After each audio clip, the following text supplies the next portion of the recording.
Hello everyone, in this video we are study dipole moment. So dipole moment होती क्या है, हम mu से रिप्रेजेंट करते हैं. ठीक है, बेसिकली क्या मेज़र करती है ये, जो हमारे पास मॉलिक्यूल होता है जिसका हम डाइपोल निकाल रहे हैं उसकी पोलरिटी ये मेज़र करती है. Okay, so dipole moment is a measure of the polarity of molecule. So dipole moment is a measure of the polarity of the molecule. Okay, और ये जो होती है हमारे पास डाइपोल मोमेंट, ये एक वेक्टर क्वांटिटी है, यानी क्या होगा इसमें डायरेक्शन भी होगा एंड मैग्नीट्यूड भी होगा. ओके, डायरेक्शन भी होगा एंड मैग्नीट्यूड भी होगा. इसका फॉर्मूला क्या होता है, mu is equal to D into Q. यहाँ पे डी क्या है, internuclear distance. Okay, internuclear distance मतलब दो एटम जो आप कंसिडर करके बैठे हो उनका internuclear distance, and Q charge. Okay, ठीक है, ये तो सिंपल सी बात हो गई. अब इसे निकालते कैसे हैं, मान लो हम ना दो मॉलिक्यूल ले लेते हैं, एक अमोनिया ले लेते हैं और एक ये. ओके, अब हमने टू टाइप के मॉलिक्यूल ले लिए.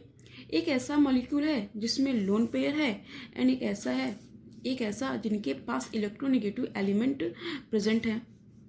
ठीक है, अब अगर हम बात करते हैं direction of the dipole moment.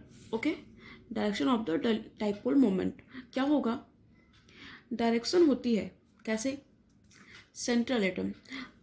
अगर मॉलिक्यूल में लोन पेयर प्रेजेंट है, ओके, तो central to lone pair direction जाएगा. एंड अब यहाँ पे देखते हैं, ये जो नाइट्रोजन है वो हाइड्रोजन से ज़्यादा इलेक्ट्रोनेगेटिव है. Okay, so electropositive to electronegative dipole moment का डायरेक्शन इस तरीके से होगा. ओके, यहाँ पे देखते हैं हमारा सिर्फ जब मॉलिक्यूल में इलेक्ट्रोनेगेटिव एलिमेंट प्रेजेंट हो तो जानते हैं हमें कि मोर इलेक्ट्रोनेगेटिव जहाँ पे वो central atom to more electronegative या फिर electropositive to electronegative. Okay, ये हमारा कॉन्सेप्ट है.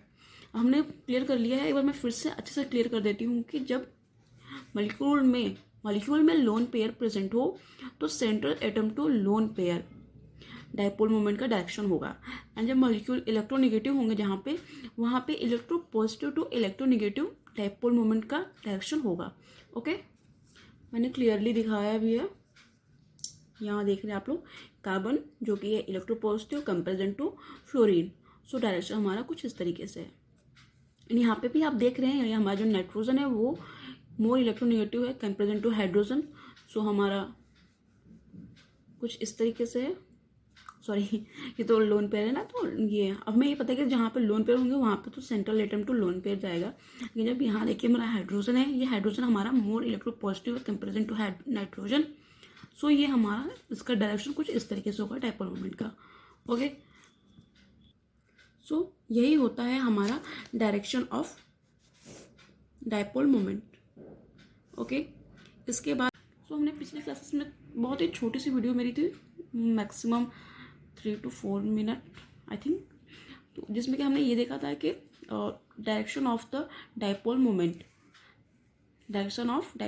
Central atom to lone pair and electropositive to electronegative. Okay, अब हम निकालते हैं mu resultant. Okay, mu resultant निकालते हैं हम, तो कैसे होगा, mu resultant is equal to root में mu 1 square plus mu 2 square plus 2 mu one cos theta. Mu proportional root में cos theta, cos zero angle is equal to 1 and cos 90 degree is equal to 0.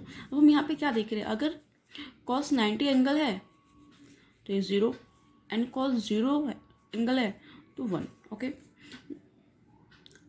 I mean mu inversely proportional bond angle, मतलब हमारा bond मतलब कि dipole moment जितना ज़्यादा होगा bond angle उतना ही कम होगा, एंड बॉन्ड एंगल जितना ज़्यादा होगा डाइपोल मोमेंट उतना ही कम होगा. ओके, ये एक दूसरे के इनवर्सली प्रोपोर्शनल हैं. अब हमारा एक क्वेश्चन है. ओके, आई होप आप लोग इतना क्लियर हुआ होगा. अगर मैं फिर से बता देती हूँ कि यहाँ पे मेन जो प्रॉपर्टी है जो हमें बहुत ही ध्यान में रखना है कि जब हमारा डाइपोल मोमेंट जितना ज़्यादा होगा बॉन्ड एंगल उतना ही कम होगा, या फिर जब हमारा बॉन्ड एंगल कम होगा तो डाइपोल मोमेंट उतना ही ज़्यादा होगा। ओके अब हमारा क्वेश्चन ये है, इसमें हमें बताना है कि किसका बॉन्ड एंगल सबसे ज़्यादा होगा। ओके वैसे तो मैंने पहले से सब कुछ लिख रखा है, बिकॉज ये फ़ोन के कैमरे के सामने ऐसे लिख नहीं बनता है, तो मैं पहले से लिख लेती हूँ। अब देखिए ये हमारा है, ये क्लोरीन लगा है। ओके आप लोग को क्लियर दिख रहा होगा।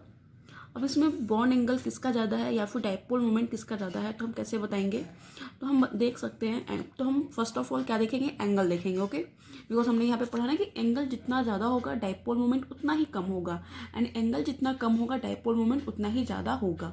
ओके तो ये देखते हैं हम, यहाँ पे हमने कुछ इस तरीके से बनाया है, तो हमारे ये 60 डिग्री का एंगल बन रहा है। ओके अब ये सेकंड बी पे 120 एंड थर्ड पे 180। अब हमने ये देखा 180 जब हो रहा है तो ये तो पूरा का पूरा डाइपोल मोमेंट कैंसिल आउट हो गया।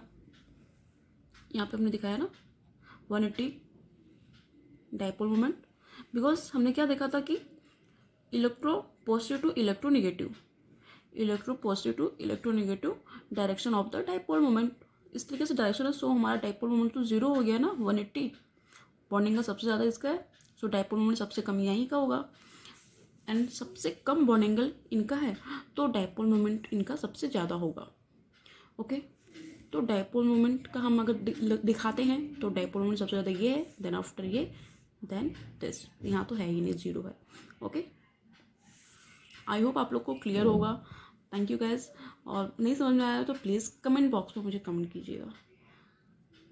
मिलते हैं नेक्स्ट वीडियो में एंड नेक्स्ट टॉपिक या फिर डाइपोल मोमेंट के नेक्स्ट एग्जाम्पल के साथ।